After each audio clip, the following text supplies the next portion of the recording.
Friends, मेरे channel परमात्मा पर आप सभी का हार्दिक स्वागत है। आज जानेंगे हम बूढ़े और जरने की कहानी के बारे में। अब हम आपको एक बहुत अच्छी कहानी सुनाना चाहते हैं जो जीवात्मा जगत में हमारे साथ कुछ समय पहले घटी थी। ये लाइन कही है रतु और विस्पी ने। हमने अपने पसंदीदा झरने के किनारे एक बूढ़े व्यक्ति को बैठा देखा।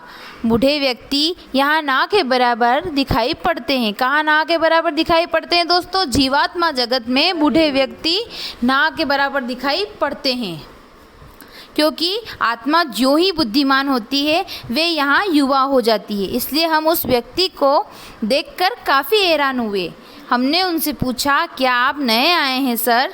उन्होंने कहा, हाँ नौजवान, तुम्हें यह कैसे पता? हमने कहा, यह हमारा सहज बोध है। उन्होंने कहा, तुम काफ़ी बुद्धिमान लगते हो नौजवान, इसलिए मुझे पक्का भरोसा है कि तुम मुझे अपने घर का रास्ता बता दोगे। हमने पूछा, अच्छा आपका घर कहाँ है? और उन्होंने हमें पृथ्वी पर स्थित अपने घर का पता बताया। हमने हंसते हुए उनसे कहा, सर इस समय आप धरती पर नहीं बल्कि जीवात्मा जगत में हैं। हमने उन्हें बताया कि जीवात्मा जगत में अभी वे नए हैं।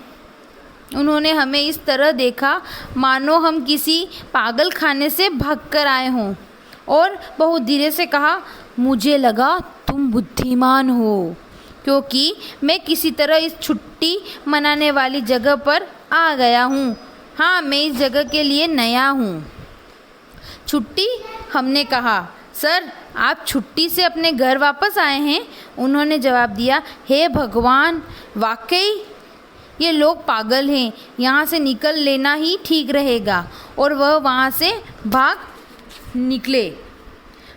हमें उनके बारे में काफ़ी दुख हुआ, इसलिए हमने अपनी एक उच्चतर आत्मा को बुलाया और फिर हम उस व्यक्ति के पास पहुँचे। हमें देखते ही उस व्यक्ति का चेहरा पीला पड़ गया और उन्होंने कहा, हे भगवान, अब तो ये तीनों पागल मेरे पीछे पड़ गए हैं, अब मैं क्या करूं? इसके बाद उन्होंने किसी का नाम लेकर बेतहाशा चिल्लाना शुरू कर दिया।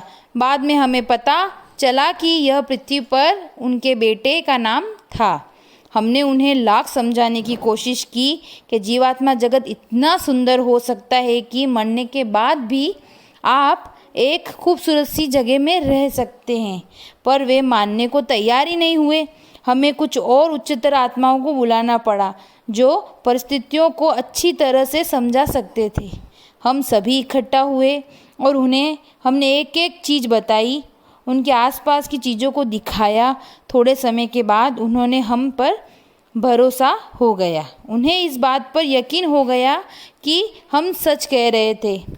तब वे हमसे काफ़ी घुल मिल गए और कहा, पृथ्वी पर हमेशा मुझे ये चिंता सताती थी कि मरने के बाद हमें एक अनंत शांति में सोना पड़ेगा जो बंजर बादलों पर होगा, जहाँ केवल देवदूत ही उड़ सकते हैं।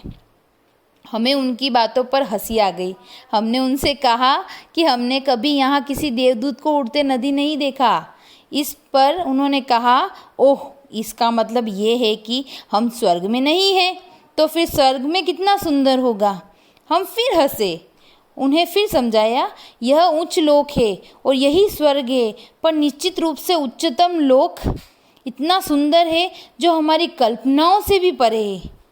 वे अब कुछ कम बूढ़े दिखने लगे थे, क्योंकि उनका अवचेतन मन जागृत होने लगा था और उसका द्वार खुलने लगा था। वे अब कुछ ज्ञानी होने लगे थे, पर उन्हें अब भी बहुत कुछ सीखना था। वे काफ़ी हैरान थे कि अनंत शांति वाला स्थान इतना सुंदर हो सकता है और विराम में रहने की बजाय यहाँ हम सभी जीते जागते कितने उत्साह से जी रहे हैं। इस कहानी से आप यह जान सकते हैं कि पृथ्वी पर लोग जीवात्मा जगत के प्रति कितने अज्ञानी और भयभीत हैं, और जब उन्हें सच्चाई पता चलती है तो वह अचंभित रह जाते हैं।